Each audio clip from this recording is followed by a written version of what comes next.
로마 교회에서 로마인 성도와 유대인 성도 간에 벌어진 일도 이와 비슷합니다. 이방 신전에 바쳐졌던 그 고기를 먹어도 되느냐, 먹지 말아야 되느냐라는 문제였어요. 오늘날 교회 안에서도 이와 비슷한 일로 갈등을 겪는 일들이 종종 있습니다. 혹시 우리 교회 공동체에 이런 일이 없을까요? 혹시 우리의 가정에는 이런 일이 없나요?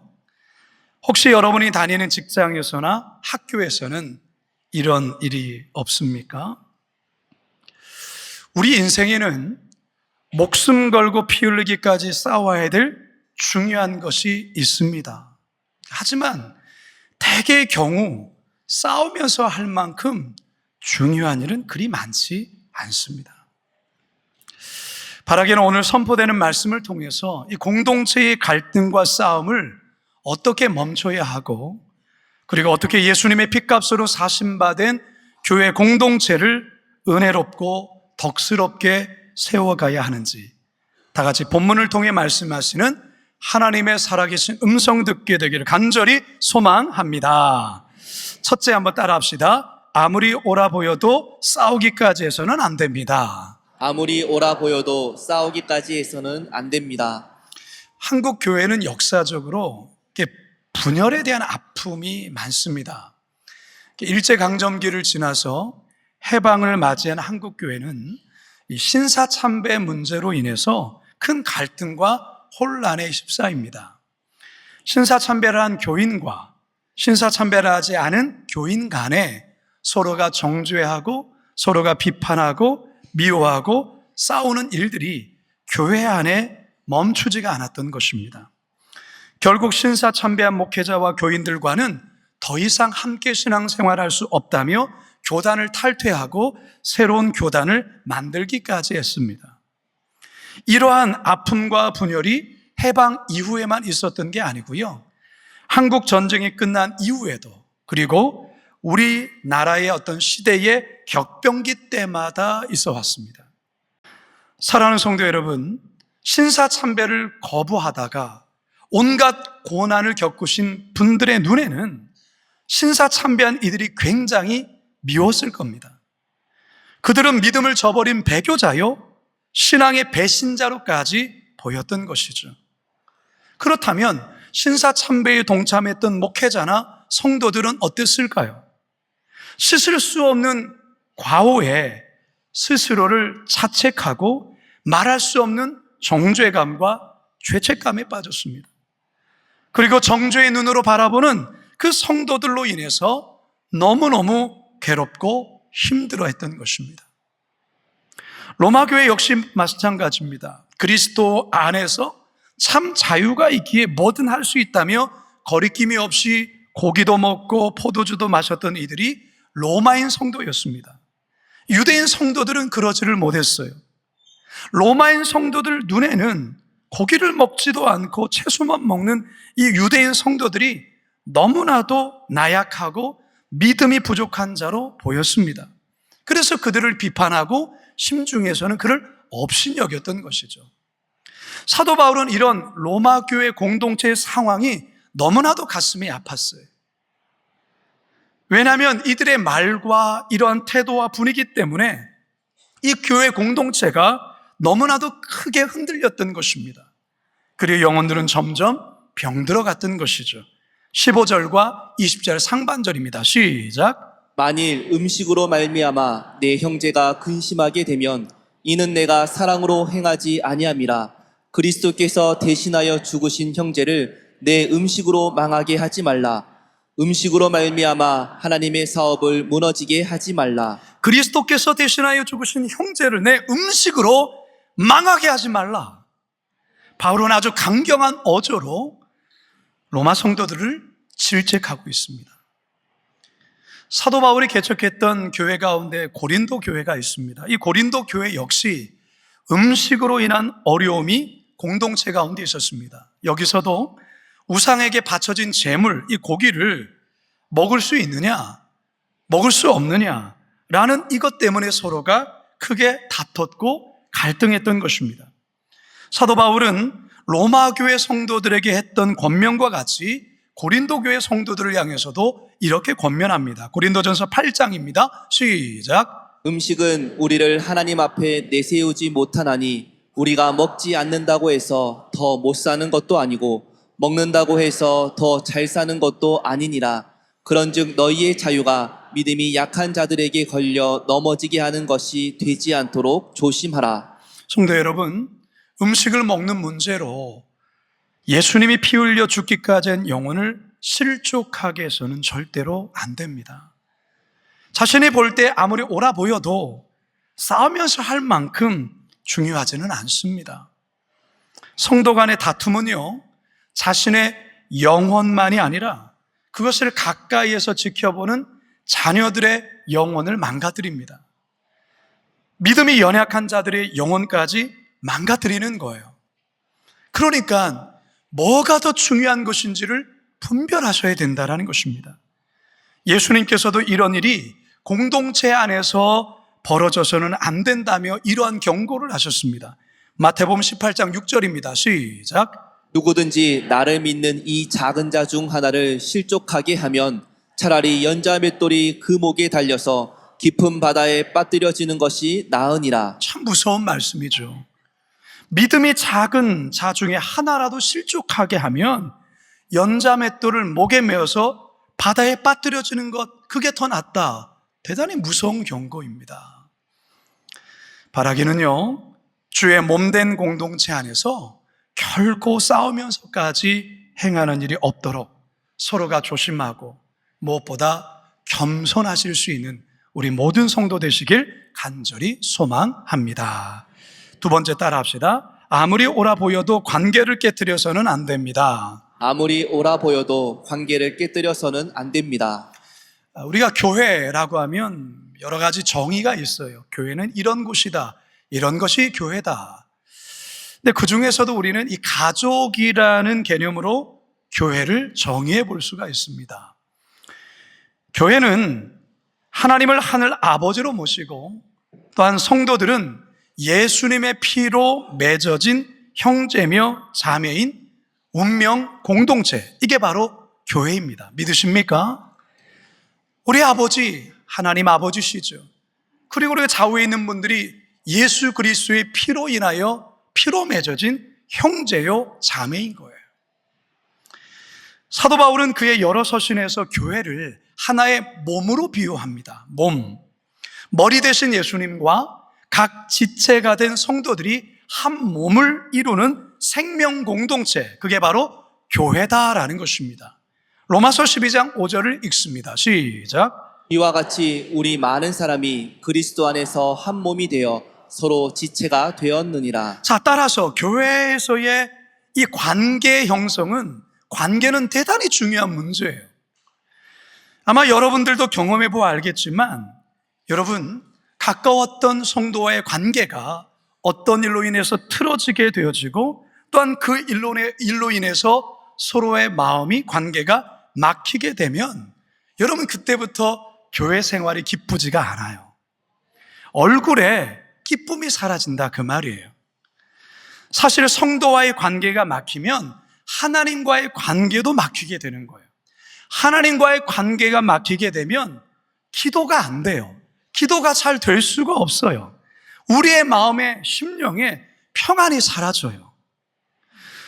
특히 성도가 목회자와의 관계에서 어떤 막힘이 있게 되면 그 심령은 점점 메말라갑니다. 왜냐하면 목사님의 말씀이 전혀 귀에 들리지 않아요. 하나님의 말씀으로 느껴지지도 않고 때론 그 설교가 왜곡되이 들리기도 하고 저 나 들으라고 한 소린가? 이러면서 말씀을 오해하기도 하고 그런 일들이 벌어져요. 그러니 그 영혼이 어찌 평온할 수가 있고 그 영혼이 어찌 성령으로 충만할 수 있습니까? 그 영혼은 피폐되고 심령은 상하게 되고 영적 기능은 마비되고 점점 굳어가게 되는 거예요. 잠언 18장 14절 함께 읽습니다. 시작. 사람의 심령은 그의 병을 능히 이기려니와 심령이 상하면 그것을 누가 감당하리요. 따라서 우리 그리스도인들은 관계에 막힘이 있어서는 안 됩니다. 교회 안에서든 더더욱 그래요. 아무리 자신이 볼 때 옳아 보여도 옳음과 그름의 문제로 관계를 깨뜨려서는 절대로 안 됩니다. 사도 바울은 로마 교회 성도들에게 이 같은 사실을 강조하며 이렇게 권면을 합니다. 19절과 21절 시작. 그러므로 우리가 화평의 일과 서로 덕을 세우는 일을 힘쓰나니 고기도 먹지 아니하고 포도주도 마시지 아니하고 무엇이든지 내 형제로 거리끼게 하는 일을 아니함이 아름다우니라. 사도 바울이 정말 훌륭한 하나님의 사람 아니겠어요? 그런데 그가 평생에 가장 후회한 사건 중에 하나가 자신이 옳다고 여기며 주장한 것 때문에 관계가 끼어진 한 일 때문에 그는 평생을 후회합니다. 이 내용이 사도행전 15장에 나와 있어요. 자, 15장 36절과 39절입니다. 시작. 며칠 후에 바울이 바나바더러 말하되 우리가 주의 말씀을 전한 각성으로 다시 가서 형제들이 어떠한가 방문하자 하고 바나바라 하는 마가라 하는 요한도 데리고 가고자 하나 바울은 밤빌리아에서 자기들을 떠나 함께 일하러 가지 아니한 자를 데리고 가는 것이 옳지 않다 하여 서로 심히 다투어 피차 갈라서니. 여러분, 바울과 바나바의 관계가 어떤 관계입니까? 영원의 짝이라고 말할 정도로 아주 서로의 귀한 동역의 관계를 맺은 두 사람 아니겠어요? 그런데 2차 선교 여행을 준비하는 과정에서 바나바는 마가 요한을 데리고 가자고 바울에게 제안을 합니다. 근데 바울은 거절해요. 거부해요. 왜 거부했냐면 1차 선교 여행 때 이 마가 요한이 어떤 일로 인해서 너무나도 무책임하게 예루살렘으로 그냥 돌아가 버렸던 일이 있었습니다. 그러니까 이번에도 그를 합류시키면 팀 전체의 분위기가 안 좋아질 뿐만 아니라 1차 때와 같은 똑같은 일이 재차 반복될 수 있기 때문에 이번에는 제외시켜야 된다라고 바울이 이야기한 거예요. 바울의 의견 또한 나름의 또한 합리적인 어떤 뭐가 있고요. 그리고 바나바 역시 또한도 나름의 이유가 있어서 그렇게 서로가 제안한 건데 바울도 자신의 의견을 굽히지 않습니다. 바나바 또한도 마가를 데려가야 된다라고 팍팍 우기는 거죠. 결국 이 두 사람이 어떻게 됩니까? 감정이 격해지면서 대판 싸웁니다. 그리고 서로 갈라지게 되어요. 여러분, 바울에게도 이런 일이 있었어요. 바나바에게도 이런 일이 있었다 그거죠. 그런데 이후에 바울은 자신이 했던 이 모습을 많이 후회합니다. 무엇보다 자신이 옳게 여겼던 그 일로 이 영혼의 단짝인 이 바나바와의 관계가 깨어진 것에 대해서 대단히 후회를 많이 하죠. 시간이 많이 흐른 후에 바울은 이 관계가 다시금 회복되고 마가 요한과도 사역을 같이 합니다. 골로새서 4장 10절과 디모데후서 4장 11절 시작. 나와 함께 갇힌 아리스다고와 바나바의 생질 마가와 이 마가에 대하여 너희가 명을 받았음에 그가 이르거든 영접하라. 내가 올 때에 마가를 데리고 오라. 그가 나의 일에 유익하니라. 그가 나의 일에 뭐하다고요? 유익하다라고 마가에 대해서 바울이 그렇게 말하고 있어요. 잠언서에 이런 말씀이 있습니다. 잠언 17장 14절입니다. 시작. 다투는 시작은 둑에서 물이 새는 것 같은즉 싸움이 일어나기 전에 시비를 그칠 것이니라. 다투기 시작하면 이 뚝에서 물이 새는 것 같은 그런 일이 벌어지기에 싸움이 일어나기 전에 시비를 그치라 그렇게 말하고 있어요. 우리 예수님께서도 산상순을 통해 이와 비슷한 말씀을 우리에게 전하시죠. 마태복음 5장입니다. 시작. 그러므로 예물을 제단에 드리려다가 거기서 내 형제에게 원망 들을 만한 일이 있는 것이 생각나거든 예물을 제단 앞에 두고 먼저 가서 형제와 화목하고 그 후에 와서 예물을 드리라. 여러분들이 오늘 교회로 오는데 지난 주간에 누가 크게 다퉜어요. 마음이 너무 안 좋아요. 마음이 불편해요. 주님이 뭐라고 말씀합니까? 교회 와서 예물 드리기 전에 먼저 가서 그게 해결하고 그리고 교회 와서 하나님께 예물 드려라 라고 말하는 거예요. 뭐가 우선이고 그리고 관계가 막혔을 때 예배 또한 막히게 된다는 것을 이야기하는 거예요. 사랑하는 성도 여러분, 우리 성도들은요 관계에 막힘이 있으면 안 돼요. 막히게 되면 영혼이 죽어요. 바라기는 아무리 옳아 보여도 관계를 깨뜨리면서까지는 하지 마시고 화평의 일과 덕을 세우는 일에 힘쓰는 우리 거룩한 빛 광성교회 성도들 다 되시기를 간절히 소망합니다. 마지막 세 번째 따라 합시다. 아무리 옳아 보여도 공동체의 유익을 우선해야 합니다. 아무리 옳아 보여도 공동체의 유익을 우선해야 합니다. 얼마 전 우리나라 국가대표 축구팀이 내년도에 있을 이 월드컵을 앞두고 미국과 그리고 멕시코와 친선 경기를 했습니다. 혹시 결과가 어떻게 된지 아세요? 잘 모르시죠? 제가 알려드릴게요. 미국과의 경기에서는 2대 0으로 이겼고요. 그리고 멕시코가 아주 잘하는 강호팀이거든요. 2대 1로 거의 앞섰고 이길 거라 생각했는데 추가 시간 몇 분 남겨두고 한 골이 먹혀서 2대 2로 비겼어요. 조금은 아쉽지만 그래도 너무너무 잘 싸웠어요. 여러분, 이 국가 간에 치러지는 이 축구 경기는 아무리 친선 경기라고 해도 국가의 명예와 자존심이 걸려 있기 때문에 선수들은 정말 열심히 뛰어야 합니다. 왜냐하면 자신의 뒤에 조국 대한민국이 걸려 있고 국민들의 열렬한 응원과 기대가 있기 때문에 이 죽을 각오로 뛰는 것입니다. 자, 그런데 이렇게 열의를 갖고 열정을 갖고 죽을 각오로 뛰다 보면 자칫 이 상대 선수와 어떤 감정적인 이 부딪힘이 있을 때가 있어요. 그래서 이 감정이 격해질 때가 있거든요. 이때 조심해야 되는 겁니다. 이 순간에 선수가 자기 감정을 컨트롤하지 못하고 상대방 선수를 주먹질을 하고 싸우게 된다면 이거는 돌이킬 수 없는 일이 벌어지고 말아요. 심판에게 레드카드를 받아서 퇴장을 당하게 되고요. 그렇게 되면 이겨왔던 경기가 한순간에 뒤집히기도 하고 이 좋았던 팀 분위기가 완전히 뒤바뀌는 결과를 초래할 수도 있어요. 그렇기 때문에 팀으로 하는 경기에서의 선수는 절대로 자기 감정에 매몰되거나 혼자 행동을 해서는 안 되고요. 팀 전체를 생각하며 팀을 우선시하며 경기를 해야만 그 경기에서 승리할 수 있는 것입니다. 제가 왜 이 말씀을 드리냐면 교회 공동체에도 이와 똑같은 원리가 적용된다 생각을 합니다. 교회의 성도는 하나님 나라의 한 팀이자 하나님 나라를 대표하는 자들입니다. 영적 전쟁터에서 마귀들과 치열한 영적 싸움을 해나가야 하는 자들인데요. 그런데 간혹 미숙한 성도들 중에는 오로지 자기 감정, 자기 생각, 자기 입장만을 내세우며 교회 공동체를 어렵게 만드는 경우들이 종종 있습니다.